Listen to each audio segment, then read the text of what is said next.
देखिए, सबसे पहले तो आप सभी भाइयों का, जो मेरे पत्रकार साथी हैं, मेरे कैथल के मेरे भाई हैं, जो हमें आज सुनने के लिए आए हैं, मिलने के लिए आए या मुझे आशीर्वाद देने के लिए आप लोग आए हो।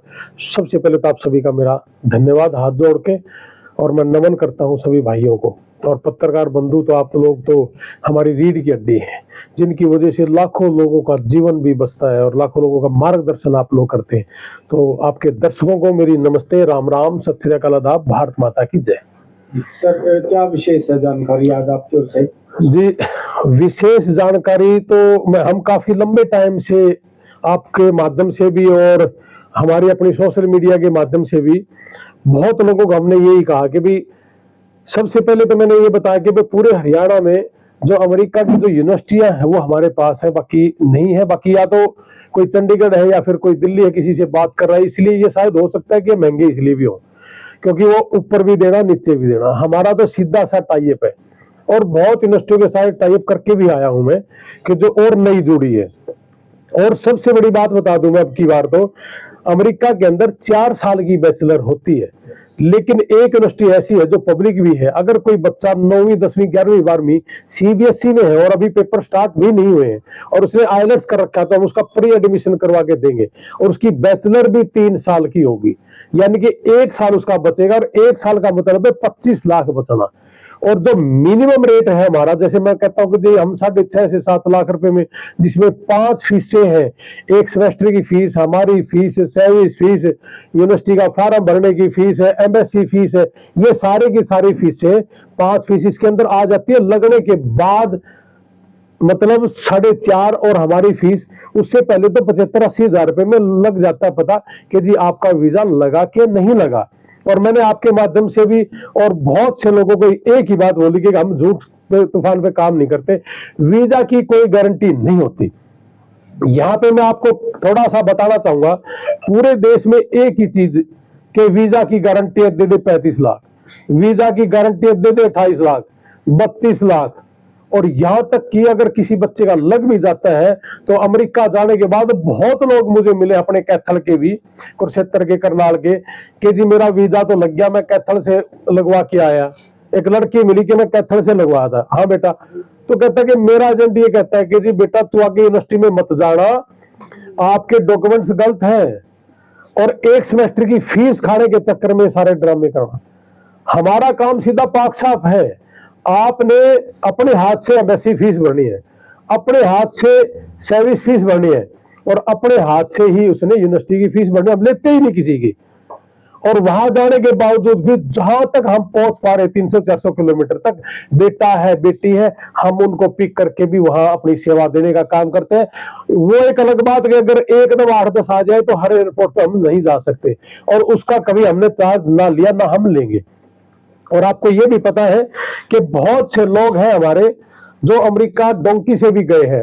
बेसिकली मेरे हिसार जिले का तो अभी तक कोई ऐसा मुझे मिला भी नहीं कि जो बीमार हो गया हो, या तो कैथल के हमें मिले हैं, या कुरुक्षेत्र के, या करनाल के। ये 3 ही जिले हैं जो सबसे ज्यादा गए हैं बच्चे।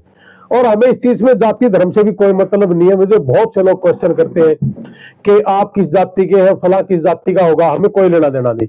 हमारे भारत का कोई भी नागरिक है, किसी भी जाति धर्म का है, अगर वहां उसको कोई दिक्कत है तो हम कोशिश करते हैं जहां तक हम उनका काम आज के काम आएंगे, और आगे भी चाहे किसी भी माध्यम से गया है, जो हमारे ऑफिस से गया है, किसी और ऑफिस से गया हो, या वो डोंकी से गए हुए बच्चे हैं, जिनको भी कोई परेशानी है, दिक्कत है, हम किसी का अगर काम आ सकते हैं, हम 24 घंटे उनके लिए तैयार हैं। अभी 4 दिन पहले मैं जींद गया था ऑफिस, जैसे माने के बाद सभी ऑफिसों में गया हूं, तो मुझे टेलीफोन आया। एक हमारा जो पत्रकार साथी है करमू भाई, मैं अभी तक आज तक मिला भी नहीं उनसे, उनका टेलीफोन आके, भाई साहब ऐसे ऐसे एक डेड बॉडी है कनाडा के अंदर, और उनको बड़ी परेशानी हो रखी है कि भाई साहब आप कुछ कर सकते हो, और उनको पैसे की भी दिक्कत है। तो मैं जैसे 1 लाख रुपए अभी दे के आऊं 4 दिन पहले, और उस डेड बॉडी के पीछे भी हमने काम करना शुरू कर दिया कि ये आए कैसे। अभी इन्वेस्टिगेशन चल रही है, मेरे हिसाब से 2 दिन में इन्वेस्टिगेशन हो जाएगी।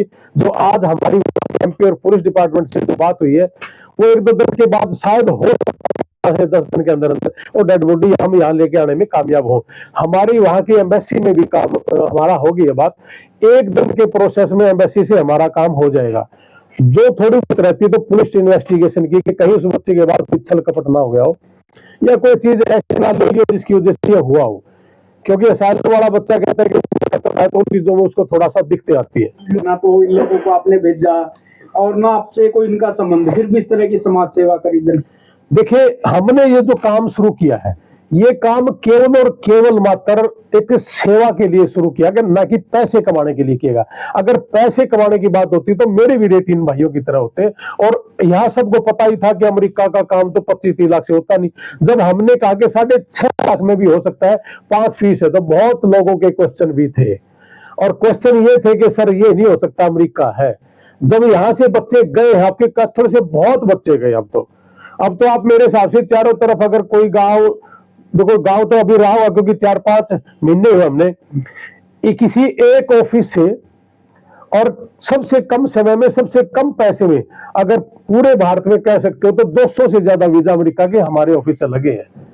तो यही काम हमने इसलिए करा कि भाई जो गरीब आदमी है ना, किसान, मजदूर, छोटा व्यापारी, वो कैसे कामयाब हो, हमारा मकसद यही है। और जो यहाँ गए हुए हैं, यहाँ से बहुत लोग हैं जिन्होंने अपने किले बेच दिए, प्लॉट बेच दिए, वहां चले गए, वहां जाने के बाद बीमार हुआ, उसके पास पैसे हैं नहीं, यहाँ से आ नहीं सकते, तो करेगा क्या। अब उसके पास सोशल सिक्योरिटी नहीं है, इंश्योरेंस नहीं है कई बच्चों के पास, और सोशल सिक्योरिटी नहीं है, इंश्योरेंस नहीं है, तो डॉक्टर नहीं चेक करते। 3-3, 4-4 महीने की वहां अपॉइंटमेंट मिलती है, एक्सरे की, डॉक्टर की। तो हमारा जो छोटा भाई है दोस्तों, वो डॉक्टर है, तो बहुत से लोगों के साथ उठ बैठ है, जिसकी वजह से हम कामयाब हो जाते हैं सब करने के लिए। तो कोई तो हो जो सेवा करे। अभी पिछली बार जब मैं आया था तो एक पुंडरी के पास है, पुंडरी का ही है, जैसे एक बच्चे का अपेंडिक्स फट गया था, और वो बॉर्डर क्रॉस करते करते पहले बेहोश हो गया था, तो साथ वाले लोगों ने अमेरिका में उसको ले लिया था। उतरने के बाद 2.5 महीने तक वो लड़का कोमा में रहा हॉस्पिटल में, और 32 करोड़ रुपए खर्च आया अमेरिका सरकार का, और अमेरिका की सरकार ने किया भी। वो बच्चा यहाँ होता तो बचना भी नहीं था। उसके बाद जब 2.5 महीने के बाद जब वो बिल्कुल सही हो गया, तो डॉक्टर ने कहा कि जाओ जी। उसका कोई रिलेटिव था, उन्होंने बात भी नहीं करी थी। हमने उसको 1400 किलोमीटर दूर जाके उस बच्चे को अपना जहाज में बिठा के लेके आए और अपने पास रखा 4-5 महीने, जिसपे खर्च भी आया 3-4 लाख रुपए। और ये हम इसलिए कर रहे हैं कि हमारी यारी इंटरनेशनल जो संस्था है अमेरिका की, वो हम उसके तहत 18-19 साल से हम उसमें सेवा कर रहे हैं, और 10 देशों में ये काम करती है। और यारी इंडिया, यारी इंटरनेशनल के साथ मिलकर काम करती है। यहाँ 350 से ज्यादा लोगों की हमने जिंदगी बचाने का काम किया। इसमें मजा भी है और अच्छा भी है। अगर सारे मिलकर ऐसा काम करें, और ये जितने भी एजेंट हैं, मैं तो आपके माध्यम से ये इनसे अपील भी करूंगा कि आप पैसे के पीछे ना भागो। उसका भी एक कारण है, अगर उनको समझ आ जाए तो। मान लिया कि मेरे पास 100 करोड़ रुपए है, और मैं सुबह से शाम तक जैसे अनिल बैठता है वैसे मैं भी बैठ गया, और मैंने वो किसी को दिए ही नहीं, तो वो एक कागज का टुकड़ा अगर किसी के काम नहीं आए। पैसा जब पैसा है, जब वो किसी के काम आएगा। और 100 करोड़ हो चाहे 1000 करोड़ हो, चाहे 2 करोड़ हो, दिल्ली तो हर रोज पनीर भी नहीं खा सकता ना आदमी, तो उनको बांटना चाहिए। और जिन्होंने जिससे पैसा लिया है, अगर उस बच्चे को कोई दुख तकलीफ होगी तो सभी ने मिलकर ये करना चाहिए। और अगर वो वहां नहीं जा सकते, हमें बता दे, हम कर देंगे वो सेवा, कोई दिक्कत नहीं है। बस वो मिलके करे तो सही। लेकिन अगर वो ये कहे, बहुत से लोग मुझे मिलते कत्था से, कुरुक्षेत्र से, आज भिवानी से भी एक टेलीफोन आता कि सर आशीर्वाद दे दो। मैं कहा हमारा ऑफिस का नीचे आकर न कर ले भाई, और जो हमारे कोऑर्डिनेटर करा देख ले, तेरा इतना मैं भरता तो कौन। कहने का मतलब ये है कि पैसा पैसा पैसा पैसा, लेकिन वो कैसे उठे, वो कैसे तरक्की करे, उसके किले ना बिके, प्लॉट ना बिके, उस पर कौन काम करेगा। हम उस पर काम कर रहे हैं।